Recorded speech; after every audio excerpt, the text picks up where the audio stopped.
Salut les makers, j'espère que vous vous portez bien. Alors dans cette vidéo, comme vous pouvez le constater, j'ai craqué. Et maintenant, j'ai acheté une imprimante résine, c'est la Elegomars. Et je vais la mettre en route avec vous et tenter de lancer des premières impressions. Mais avant de commencer, un petit message d'autopromo pour vous rappeler que vous pouvez soutenir la chaîne de différentes façons, que ça soit en vous abonnant, en activant la cloche ou en utilisant les liens d'affiliation qui se trouvent dans la description. Ça aide vraiment énormément cette chaîne et ça lui permet d'évoluer. Donc n'hésitez pas à y jeter un œil. Et maintenant, place à la vidéo. Alors si vous ne le savez pas encore, mais depuis un petit moment maintenant, sur la chaîne il y a un Discord où on partage plein de choses, que ça soit pour du FDM, de la résine, de la CNC laser. En bref, on s'échange pas mal d'informations, on essaye de s'entraider au mieux possible. Et dans les membres du Discord, on a des artistes qui sont spécialisés résine et qui au final m'ont tout simplement fait craquer pour une machine de ce type-là, étant fan perso de tout ce qui est figurine. D'un côté, j'avais réussi à convertir cette personne à la gravure laser. Lui, il a gagné sur le coup à me convertir à l'impression à la résine. Je vais l'ouvrir avec vous, on va voir ce qu'il y a dedans. Je vais tenter de la monter sans trop de difficultés. Je vais peut-être coucher la boîte avant de faire une bêtise. Ouais, mais c'est quand même relativement lourd.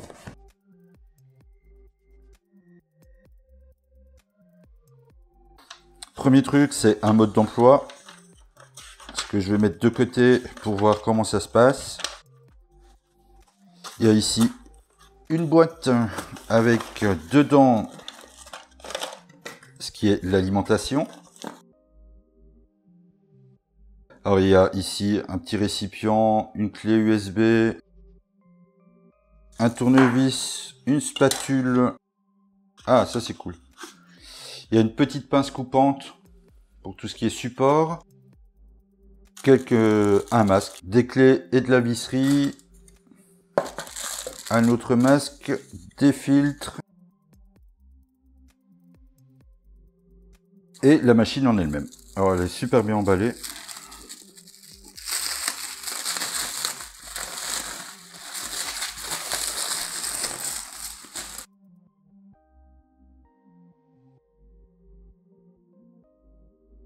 Le fameux plateau.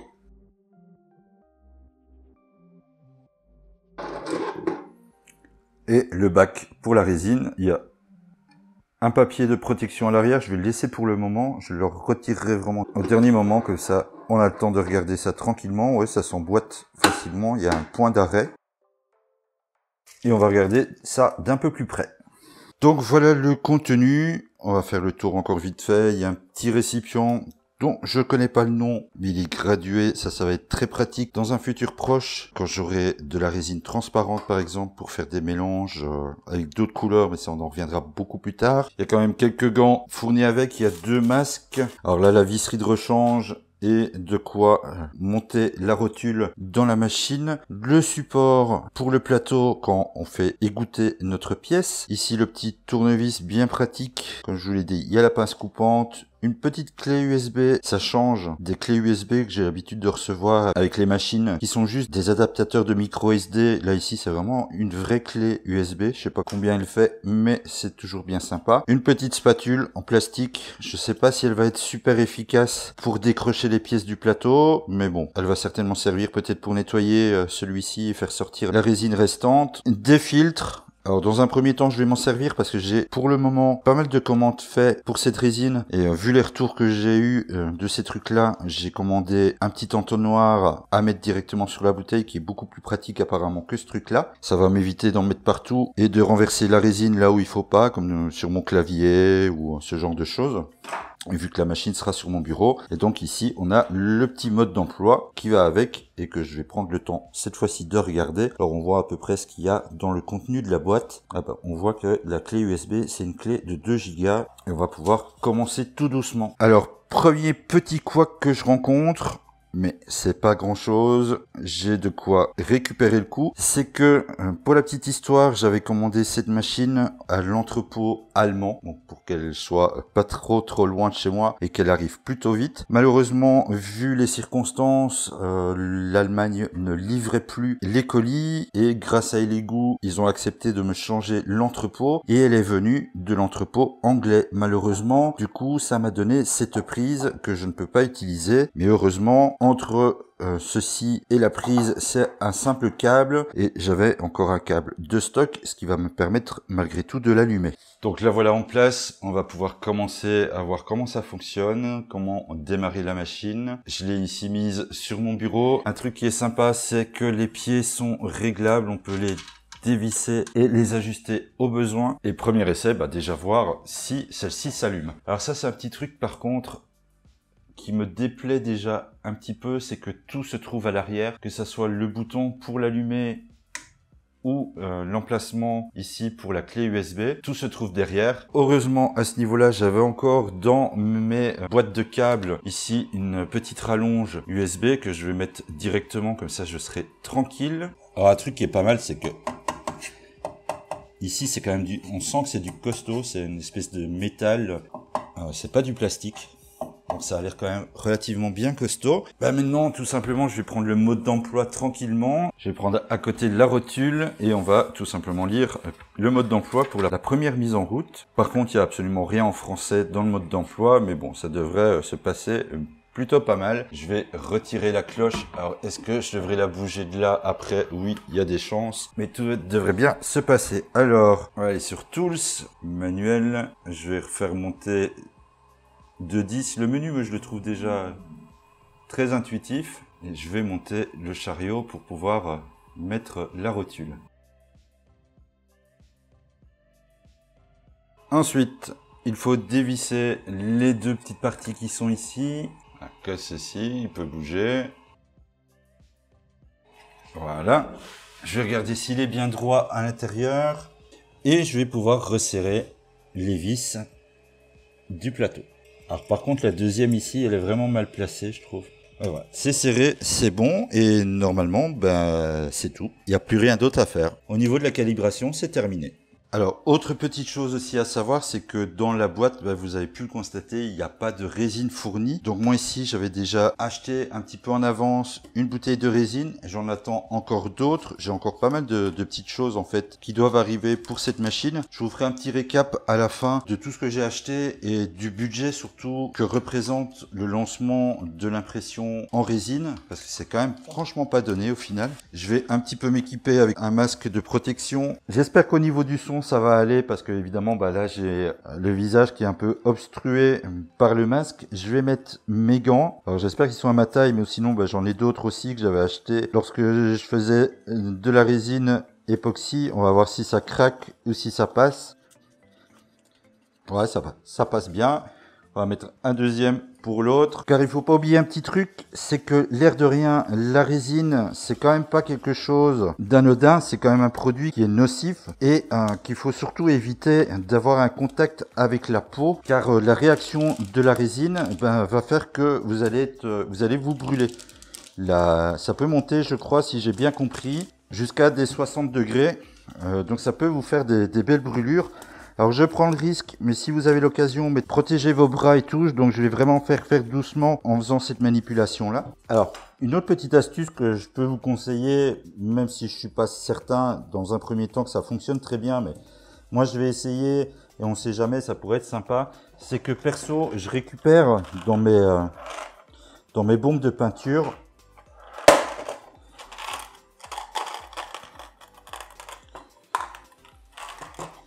les petites billes comme ça. Alors je sais pas si on les voit bien, c'est les petites billes qu'on peut retrouver dans les bombes de peinture. Moi ce que je vais faire, vu qu'il faut mélanger correctement la résine, c'est que je vais ouvrir le pot tout simplement et je vais en glisser deux dedans. Ça va faire un peu comme l'effet des bombes de peinture quand on va le mélanger.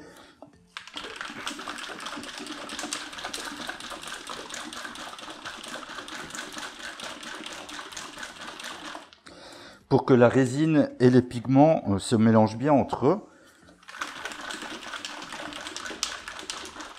Alors ça a l'air de bien fonctionner parce que je sens vraiment que les billes à l'intérieur font leur travail et ça doit clairement s'entendre aussi.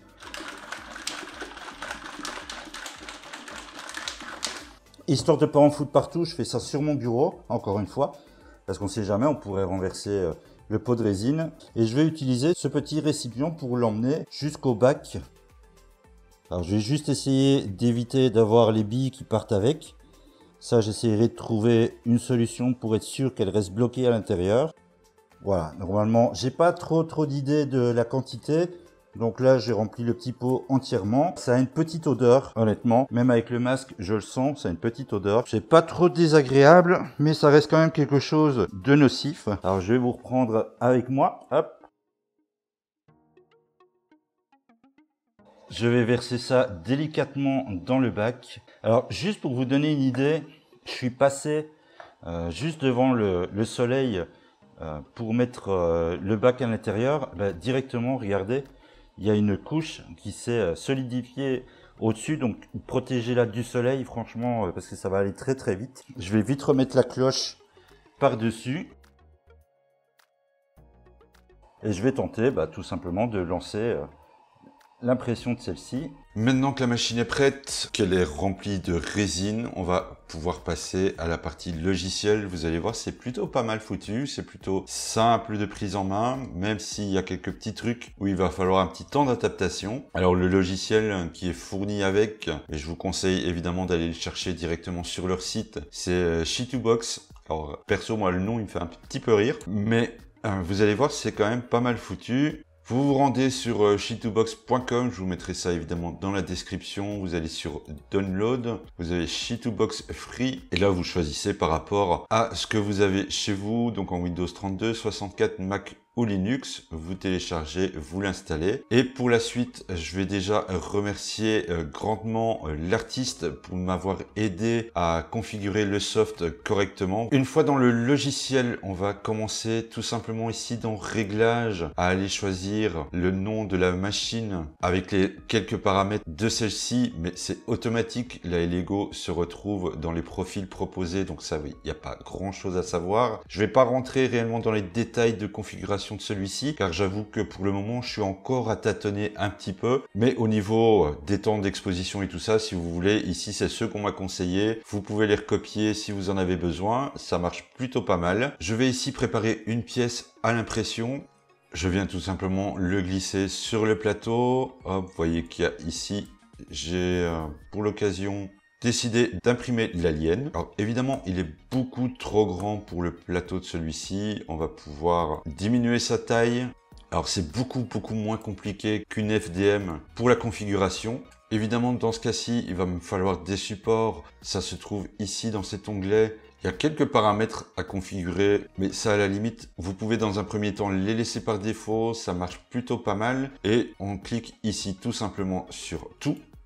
Et il va nous générer les supports pour que ça puisse tenir au plateau et qu'évidemment ici dans les parties qui démarrent dans le vide, ça puisse fonctionner plutôt bien. Évidemment, il en met énormément, mais vous inquiétez pas, ça se retire plutôt facilement. Vous allez voir, j'ai déjà fait quelques essais. Ça se retire même vraiment beaucoup mieux que les supports qu'on peut avoir sur nos FDM.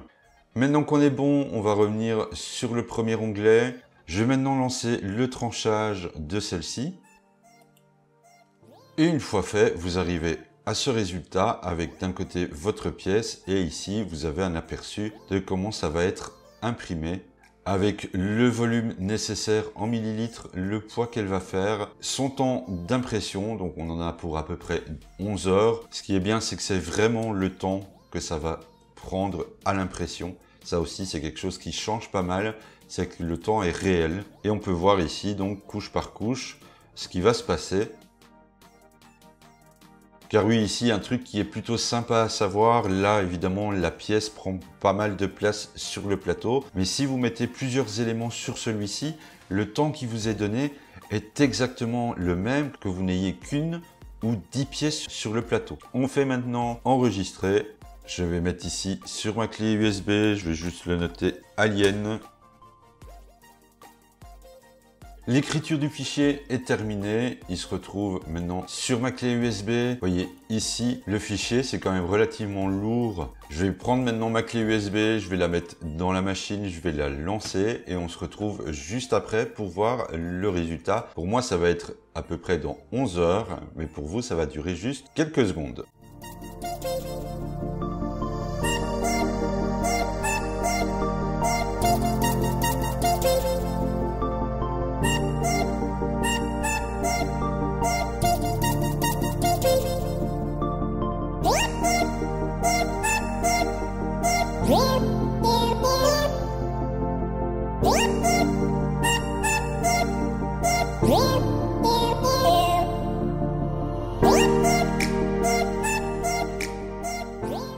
Alors nous voilà 11h32 plus tard. Alors je suis désolé pour la lumière, mais j'ai pas de spot d'éclairage beaucoup plus puissant que ceux qui sont à ma disposition chez moi. Mais je tenais juste à vous montrer quand même comment c'était à la sortie de l'impression. Je vais pas faire tout ici. J'ai installé vite fait de quoi me protéger, de quoi protéger le bureau. Donc j'ai une vieille plaque en dessous, j'ai de l'essuie-tout, j'ai un bac avec du produit nettoyant dedans. C'est vraiment histoire de sortir la pièce avec vous, de retirer les supports devant vous, que vous puissiez voir comment ça se passe. Et le reste du nettoyage, je le ferai comme j'ai pris l'habitude de le faire maintenant. Je me suis installé un petit coin dans ma salle de bain. Mais au moins comme ça, vous allez avoir une idée du rendu tout de suite. Le reste, je le ferai à part et je vous montrerai la pièce vraiment terminée et dans une lumière beaucoup plus intéressante. Je vais donc évidemment ici, je vais tant qu'à faire pour pas avoir trop de bruit, éteindre la machine, ça sera vraiment plus agréable au niveau du son. On va retirer la cloche pour voir ce que ça donne. Alors j'ai pas triché parce que j'ai pas regardé du tout de la journée. On arrive vraiment à la limite de la machine. Alors, je vais la mettre comme ceci. Vous allez voir que la pointe, elle est encore un petit peu dans le bac. Alors j'espère qu'au niveau de la lumière, ça donne bien, mais normalement, d'après ce que je vois, ça passe. Donc je vais la retirer. Alors pour ce faire, tout simplement, on va venir dévisser ici la rotule. Je vais essayer de vous la montrer. Alors c'est très pratique d'avoir vraiment l'essuie-tout tout prêt. Et voilà comment elle se retrouve au niveau du plateau. Alors comme vous voyez ici, ça commence à s'écouler tout doucement vers les côtés. Donc c'est vraiment très pratique d'avoir une protection sur votre surface. Là je traîne un peu, c'est vraiment pour vous montrer en gros comment elle est rendue une fois qu'elle sort de l'impression. Voilà, regardez un peu les détails qu'on a ici. C'est vraiment excellent, moi j'adore. Je vais reposer le téléphone ici. Je vais reposer au passage la cloche directement sur la machine, comme ça je suis sûr qu'il n'y a pas d'effet de lumière qui viennent taper dans la résine. Alors ça c'est un des avantages aussi de faire des pièces qui se terminent le soir, c'est que du coup j'ai personnellement plus aucun problème avec les rayons du soleil qui pourraient venir taper dedans. Et on va voir si ça se décroche tout seul. Je vais quand même y aller doucement. La spatule passe facilement et hop, voilà, c'est décroché. Je vais directement essuyer, hop, la spatule comme ça sur mon papier essuie-tout. Je vais passer un petit coup ici sur le plateau que bien sûr je vais nettoyer par la suite, mais le temps de vous montrer ça, je vais le garder comme ceci. Je prends ma petite pince et je vais pouvoir commencer à voir si déjà j'arrive à décrocher, ne fût-ce qu'à la main, une partie des supports. Et comme vous pouvez le constater, ça vient plutôt bien, ça vient tout seul. Je vais juste faire attention parce que au niveau des pattes, c'est un petit peu limite. Je voudrais quand même pas l'abîmer de trop, mais voilà, ça se décroche plutôt pas mal. Il faut vraiment prendre son temps pour le faire. C'est un petit peu gluant encore en plus.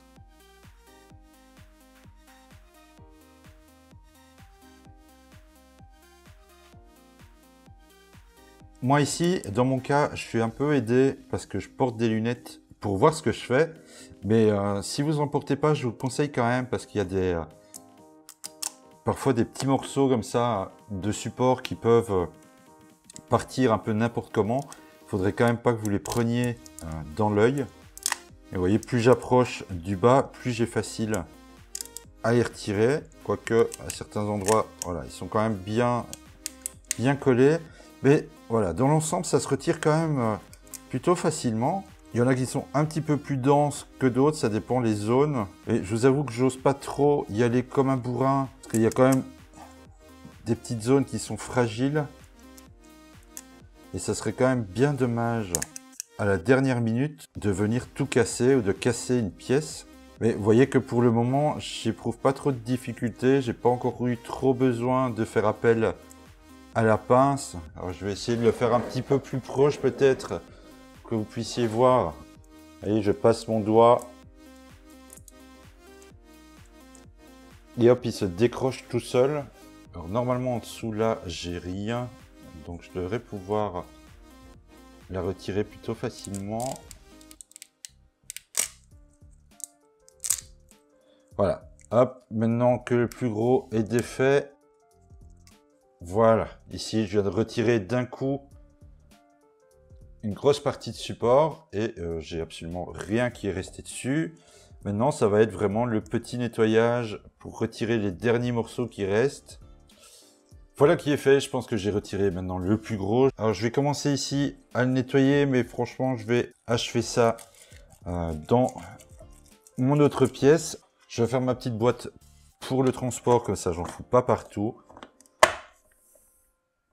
Et je vous retrouve tout de suite pour la dernière étape, c'est la partie où je vais la faire sécher. Nous voilà donc après le nettoyage de la pièce, j'ai enlevé le maximum de support. Il n'est pas encore sec, c'est la dernière étape. Je vous le montre juste avant de passer celui-ci aux UV. Vous pouvez voir que c'est déjà pas mal. Il reste quelques marques ici qu'on peut voir, ça ressort très bien en plus sur la vidéo. Sur les supports, comme ici, j'en ai vraiment retiré au maximum. Il en reste ici un petit peu derrière. Mais vous allez voir qu'au final, normalement, si je me débrouille bien, c'est des choses qui devraient disparaître. Mais en tout cas, regardez-le déjà comme ça.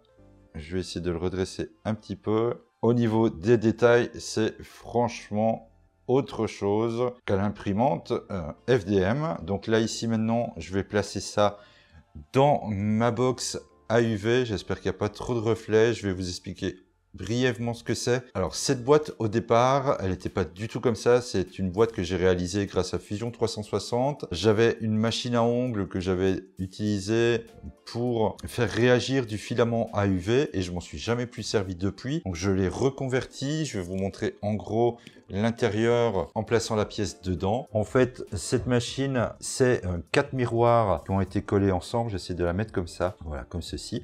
Et j'ai récupéré donc dans la machine à ongles les 4 lampes que j'ai disposées dans chaque coin. J'ai mis pour le moment ce petit support pour être sûr que les UV passent bien partout. Alors brièvement, en gros, ça se passe comme ça. Elle va être placée dedans. Je vais l'allumer, elle va durcir aux UV pendant quelques minutes. Je ferme la boîte.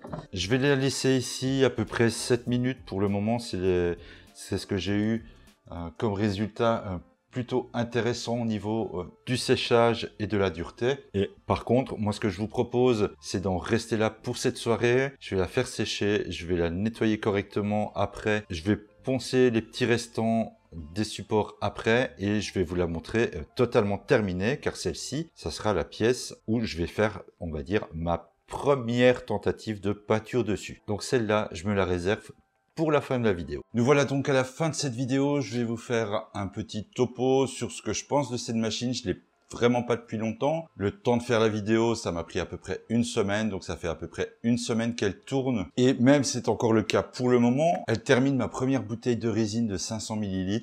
Donc j'ai vraiment pas encore ce qu'on peut appeler de l'expérience sur le sujet. Mais je vais quand même vous donner un petit avis sur ce produit, sur cette machine. Alors évidemment, dans mon cas, il va être extrêmement positif, il y aura beaucoup plus d'avantages que d'inconvénients. Étant à la base quelqu'un qui apprécie énormément l'impression au niveau des figurines et franchement on va passer d'un monde à un autre, du passage de l'FDM à la résine, il n'y a vraiment pas photo entre les deux, c'est un pur bonheur. Les réglages du soft sont extrêmement rapides à prendre en main. Il faut juste se faire un petit peu à la logique de la position inversée, c'est-à-dire que ce que vous voyez à l'écran, comme je vous ai montré dans la partie logicielle, vous le voyez normalement comme toute autre impression. Mais une fois que c'est lancé, le plateau, lui, va partir du bas et va remonter vers le haut. Et c'est vrai que à ce niveau-là, je trouve que c'est un petit peu frustrant car il y a quand même un bac qui fait à peu près 5 cm de haut et on n'a pas le même plaisir que sur la FDM de voir la pièce s'imprimer petit à petit. Il faut vraiment attendre que déjà elle sorte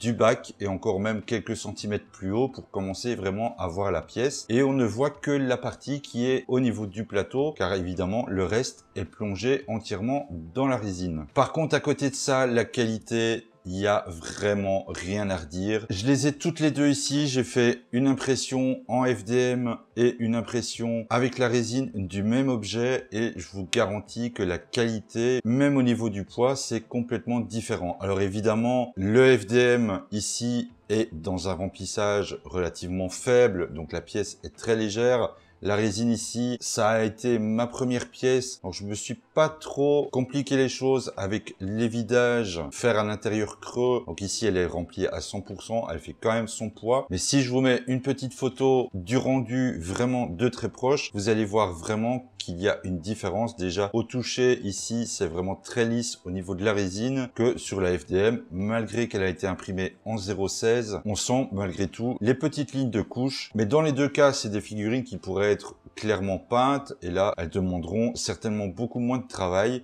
En tout cas, elles vont en demander beaucoup moins au niveau de celles en résine. Une simple couche d'après par-dessus et c'est terminé que peut-être celle au niveau du FDM. Et ça, je pense que vous savez comment ça fonctionne. Une simple couche d'après va pas suffire. Il va falloir repasser derrière avec du ponçage que là, c'est direct, c'est terminé. Un deuxième petit exemple avec cette petite figurine. Encore une fois, c'est extrêmement lisse, c'est extrêmement rapide. Il n'y a pas à dire, c'est vraiment des impressions qui sont destinées surtout pour les fans de figurines, pour les fans de déco. Vous allez voir, c'est vraiment un réel plaisir. Et pour finir, la dernière pièce qu'on a préparée ensemble au niveau du logiciel, c'était l'Alien. Je vous le montre ici, terminé. Je l'ai peint très facilement. Je l'ai décoré ici en le brossant avec du cirage argenté. Le rendu est vraiment magnifique. Il fait bien ses 15 cm de haut. Je vous mets quelques photos plus détaillées pour que vous puissiez vraiment voir les détails qu'il y a dessus. Alors, j'ai absolument rien fait. J'ai juste un petit peu poncé quelques petits endroits où il restait des petites piques du support. Mais franchement, au final, ça se voit vraiment pas. Et voilà, je peux pas le dire autrement. J'adore vraiment ça. Je pense que je vais partir sur pas mal d'impressions, en tout cas au niveau, encore une fois, décoration avec cette machine et que la résine va partir très très vite. Il va vraiment falloir que j'en commande en stock pour pouvoir me faire tous les petits plaisirs que j'ai envie d'imprimer grâce à elle. Par contre, au niveau des inconvénients, parce qu'il y en a quand même, c'est que le ventilateur qui est dans la machine est quand même à force un petit peu bruyant, un petit peu agaçant, on va dire, car le bruit est constant. D'un autre côté, c'est pas extrêmement dérangeant si vous êtes habitué à avoir votre FDM à côté.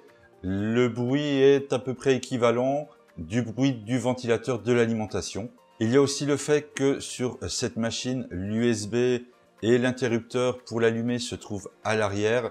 Personnellement, j'aurais bien voulu que le bouton, ne fût-ce que le bouton d'allumage, soit devant. La prise USB à l'arrière peut poser un souci, mais si vous avez une petite rallonge, vous ramenez votre clé USB à l'avant et ça fonctionnera très bien comme ça. C'est ce que j'ai fait.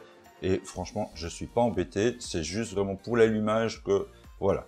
J'aurais bien aimé l'avoir devant. Ça aurait vraiment été beaucoup plus pratique. Et même l'USB devant, ça aurait été aussi très sympa. Il reste la dernière petite chose quand même à savoir, c'est au niveau du budget. Se lancer dans l'impression résine coûte un petit peu plus cher au départ que l'impression en FDM. Car au niveau de la FDM, vous achetez votre imprimante, vous achetez vos filaments à côté. Et pour débuter, grossièrement, c'est tout ce qu'il vous faut. Tandis qu'ici, il va vous falloir quand même pas mal de petits à côté qui coûtent à la base pas très cher, mais en les mettant tous ensemble, peut faire grimper votre budget de départ. Donc vous avez en gros la machine. Ici, la Lego, elle m'a coûté 250 €. À côté de ça, j'ai acheté aussi un petit peu de résine, ce qui est logique. Comptez à peu près 20 € pour avoir une bouteille de 500 ml. Autre chose, il y a tous les produits de nettoyage qui vont autour. Alors, selon ce que vous allez utiliser, il y a plusieurs écoles, plusieurs techniques. J'en ai essayé quelques-unes Vous pouvez aussi bien les nettoyer à l'eau avec du détergent, vous pouvez prendre de l'alcool ménager pour le nettoyage, mais tout ça vous allez en avoir besoin tout de suite dès votre première impression. Malgré que dans le colis reçu, il y a des gants, des filtres pour nettoyer, pour vider le bac à résine, ils sont pas vraiment top, donc il va falloir vous en racheter aussi à côté, car évidemment, c'est des choses que vous allez utiliser qu'une seule fois. Il va falloir les changer à chaque impression. Il y a des choses que j'ai pas encore reçues, mais j'ai racheté du coup, vu que les filtres en papier, je les trouve pas top, et on nous en a conseillé d'autres sur le Discord à placer sur les bouteilles. C'est un petit filtre qui coûte encore une dizaine d'euros. Les gants, c'est à peu près 10 euros aussi. Les produits d'entretien, on va dire que si vous prenez un petit peu de marge, vous en avez pour une dizaine d'euros aussi. Par contre, une chose que je vais vous déconseiller, en tout cas pour celui que j'ai pris, car la technique marche très bien, et je vais le changer tout simplement, je vais en commander un autre, c'est de partir sur un bac à ultrasons pour le nettoyage. C'est vraiment très très pratique. Mais c'est quelque chose qui est vraiment facultatif. Moi ici, je vais repasser en attendant au nettoyage à la main, mais je vais vous en déconseiller un d'office. C'est celui que j'ai pris en me disant que ça allait pouvoir me dépanner au début. C'est ce modèle-ci que j'avais pris sur Amazon, donc il va repartir aussi vite qu'il est arrivé. C'est un 750 ml, c'est vraiment, mais vraiment pas suffisant. Là, je vais repartir sur quelque chose d'à peu près 3 litres minimum. Alors évidemment, le budget, encore une fois, c'est différent. Je l'ai payé 40 euros. Celui que j'ai envie de me prendre coûte à peu près 150 euros. C'est vraiment quelque chose qui n'est pas nécessaire, c'est pas obligatoire, mais c'est confortable. Honnêtement, c'est confortable.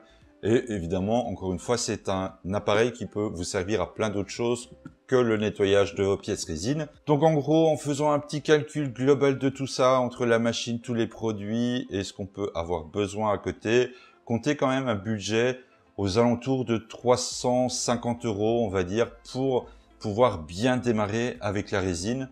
Après, c'est selon vos besoins, selon votre budget. Mais ce qui est sûr, c'est que dans mon cas, je regrette vraiment pas. Je pense qu'elle va quand même tourner pas mal. Je pense avoir fait le tour de tout ce que j'ai pu découvrir cette semaine grâce à cette machine. Je tiens encore une fois à remercier notre ami l'artiste qui nous a vraiment sur le Discord tenté sur le passage à l'impression résine. Encore une fois, je vous remets son lien dans la description. Vous pourrez aller faire un petit tour sur sa chaîne, ça lui fera plaisir. Je remercie aussi d'autres membres du Discord comme Fix et Karim pour leur aide sur les paramètres de la machine. Claude aussi qui m'a aidé sur la conception de la boîte à corriger quelques-unes de mes erreurs et me donner quelques conseils sur l'impression et sur le collage des miroirs. Enfin bref, tous ceux qui ont participé cette semaine-ci à la découverte de la résine, un grand merci à vous. Et n'hésitez pas, si ce n'est pas encore le cas, à nous rejoindre aussi bien sur la chaîne en vous abonnant que sur le Discord où là, vous aurez l'occasion de parler résine, de parler FDM, de parler CNC, de parler de vos soucis au niveau des impressions et on vous fera un plaisir d'y répondre selon nos connaissances. Laissez sinon dans les commentaires vos petits retours d'expérience, vos trucs et astuces qui pourraient servir à tout le monde. Et moi, je vous dis à très bientôt dans une prochaine vidéo.